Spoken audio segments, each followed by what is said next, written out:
Hindi isolated case ang misteryosong pagkamatay ni Eugenia Baha.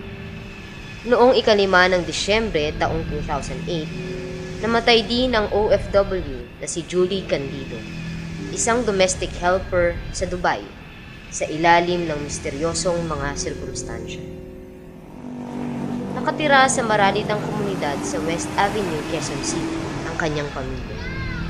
Namatay si Julie habang hinaharap ng kanyang pamilya ang banta ng demolisyon sa tahanan nila. Sigurado kasi yung ate ko eh. Gusto niya talaga tulungan yung parents ko. Nung pinaano din siya, pinakikiusapan din siya ng nanay ko na kung gusto niyang tumulong, okay lang din naman kay nanay. Pero tinanay din, basta kung hindi naman kaya ng ate ko na talaga yung buhay doon, pwede naman siyang bumalik dito. Eh, ang ate ko kasi talaga, porsigido siyang tulungan kami, porsigido siyang, maiyawan kami sa ganito. Tulad ngayon, andito kami sa gilid ng kalsada, wala ate ko. Kaya,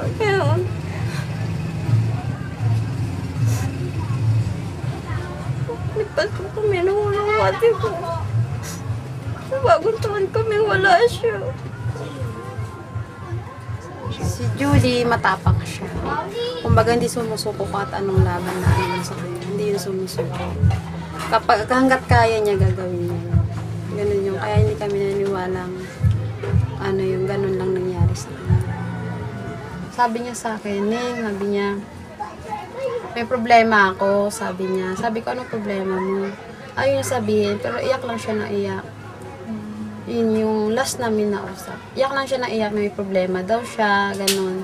Ayaw niya sabihin sa akin kasi nga, baka sabihin ko kala tatay. Ayaw niya rin malaman. Siguro may ganun na nahihirapan na siya, ganun. Hindi niya lang sinabi sa akin. Problema nga daw siya doon. Kasi yung kasama niya dyan na nakatulong doon, nagdala kasi ng lalaki na hindi alam ng amo nila. Kapatid sila natamay. Ginawa nung amo niya, naging stricto sa kanila. Tinumpis lahat ng gamit nila pati yung cellphone niya. Kaya hindi na namin siya nakontak. Bisperas ng Pasko, nang malaman nila ang malagim na balita tungkol kay Julie. Sabi sa amin immigration ba yun, yung tumawag sa tita ko. Nagpahid daw ata sila ng gas sa katawan kasi sobra daw lamig. Kinulong daw ata sila sa kwarto. Nung galing na sa embassy, may nagsabi daw na nabugbog daw, namatay daw sa bugbog. Yun ang sabi. Napabayaan yata kami. Kasi hindi naman agad nila inasikaso yung ate ko. Kahit pa sabing holiday, sana bigyan man lang nila kami ng atensyon kahit konti. May deadline pa kami dito sa gilid ng kalsada hanggang January 5. Sana bago man lang mangyari na iuwi na siya dito. Kasi gusto rin namin siyang bigyan ng maayos na Kasi sakasakali maayos na living, maayos na burol. Makapagpaalam man lang kami sa kanya ng maayos.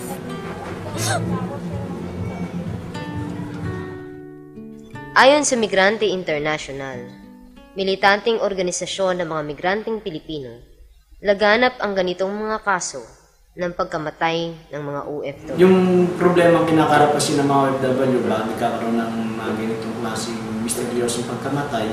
Gawa, ang pagiging domestic helper, lalo na sa gitnang silangan, ikaw yung may pinaka-vulnerable sa lahat ng uri ng pang-aabuso. Una, 24 hours ka sa loob ng pamamahay ng amo, wala kang contact outside world, bawal ang cellphone, wala silang day off. Kaya mula sa simula ng pang-aabuso sa maliliit na bagay, hanggang sa lumaki ito, hindi mo na ilalabas yan, hindi ka nakakahingi ng tulong. Itiwanin niyo ako! Where are you bringing me? Death row! Bring you...